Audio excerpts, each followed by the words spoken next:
Long ago, the land was ruled by a king who loved one thing: science.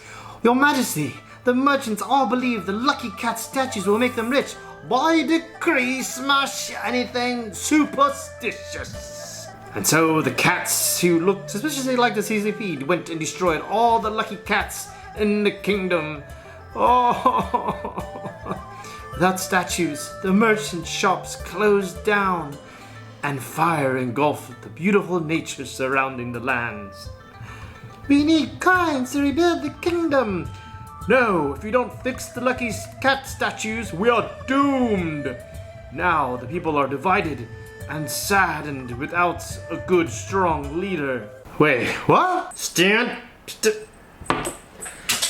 Hi, welcome to another video from Cardboard East. My name's Jay. I play board games from Asia and share what I find with all of you. Coming soon to Kickstarter is Lucky Cat from Studio Denka. Lucky Cat is a dice rolling party game and a real-time game rolled into one. Each player gets a shop, 2 tiles, 2 coins, and 2 red envelopes. Place all the cat tokens on the table with the cat. Place the kingdom cards and dice off to the side. On your turn, you roll the dice. Any player can donate a red envelope to the kingdom and force you to re-roll up to 2 dice. If you roll 2 cats or 2 crowns, you need to grab the cat. But you gotta keep one hand by your cheek like the lucky cats you see all over East Asia. Roll 2 cats and get 2 bonus cat tiles. Roll 2 crowns and you're exempt from the mass tax where players who have more than $2 must donate to the kingdom.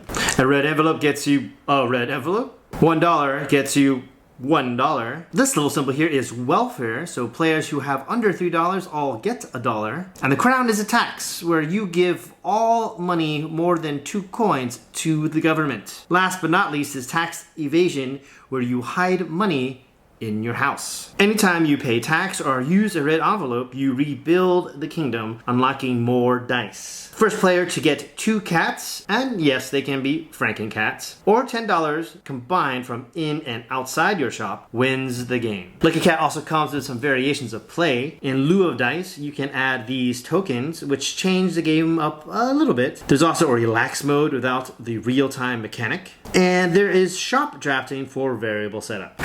Components. Now, everything here is a prototype, so not everything is really finalized. But what is here is really good. The tiles are really nice and thick. The plushie is very cute. It doesn't look exactly like the cat on the cover, but still very cute. The bag quality is quite nice, and the dice are really nice, wooden and chunky. From a UI perspective, like some of the dice have red covers on them, including the red envelope, which can be a little bit confusing when you're rolling dice and unsure like when to grab, but I think that it was designed that way to give a little bit more attention to the game. Now the insert is quite solid, and despite the rulebook telling me how to put things in here, I still have a little bit of trouble squeezing everything in. And that can be a little frustrating. If I don't include the plushie, if I don't include the plushie, then I don't have a problem. So typically that's fine. I have a lot of cute, weird, odd things on my shelf anyway, so I'll just leave them outside. The rulebook was very, very clear, and it's only 8 pages. The first page was a little comic, and the last page is a little player aid to kind of remind you of how to play, even though you don't really need it. And the rest is just 6 pages. And it's really clear, really fast. We were able to get this on the table and played within roughly like 20 minutes. Art and UI, I have literally no complaints. Like everything here is really, really cute and really, really clear. And I'm very, very happy to report that. The iconography that's on the back of all the shops is super, super clear. The other thing I really have to complain about is the optional advanced tokens, which can be a little bit tricky to remember what they do, but they're not that difficult, and you're not playing with all of them at the same time, at the most 2. Replay value. Now, there are a lot of variants in play. So like from like the shop drafting to like the advanced tokens to even like the relaxed chill mode and the like real-time mode. So there's a lot of replay value there and room for you to explore so that each game can can feel a little bit different. And while I do like the chill mode, which is like more my speed, the real-time aspect of the cat just adds a lot of energy and tension to every single person's turn, because you're always paying attention and you're always looking to grab the cat. I do really like games with multiple win conditions. This one has the coins versus the cat tiles. So if you see that you're not going to win on one route, you start pushing towards the other. And I really like that flexibility that it gives all the players. Now, there is some randomness to the game, as there are in maybe 99% of all games out there. And this is mostly due to the dice. But, you know, dice are fun and exciting. And the real-time aspect just adds a lot of tension and energy, like I said before. And you'll notice and miss that when you play the relaxed version, and where it's just kind of chill and you're just kind of there, just very comfortably drinking tea and taking your turns.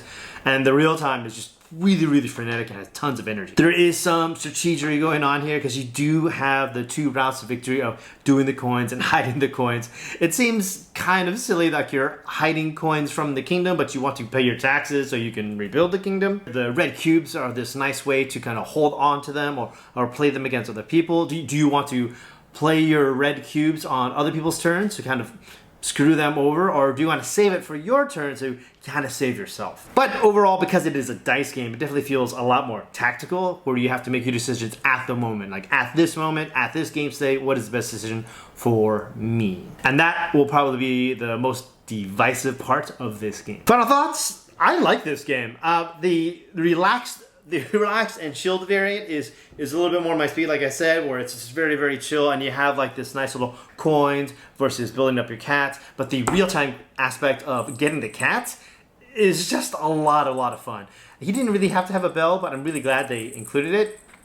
The biggest problem, I think, with the game is that because of the fact that your main mechanic is that you're grabbing this cat as quickly as you can, not everyone's table is going to be set up in a way. So if you're on like a big rectangular table like this, like maybe if you have 4 players, like everyone's equal distance from the cat. But when you include like maybe 6, you have to fudge it a little bit so that way everyone's equidistant from the cat. Now there's that cute rule where you have to keep your hand up here to kind of grab the cat. But if you're sitting on opposite ends of the tables, like you're kind of leaning forward the whole time, and that can be a little frustrating. So depending on your table shape, you could have a little bit of trouble with the game. But the biggest complaint that I have about the game is that the shops are not created equal. And as cool as the book shop is, as cool as the ramen shop, the tea shop, everybody loves the sushi shop. Everybody wants the sushi shop, and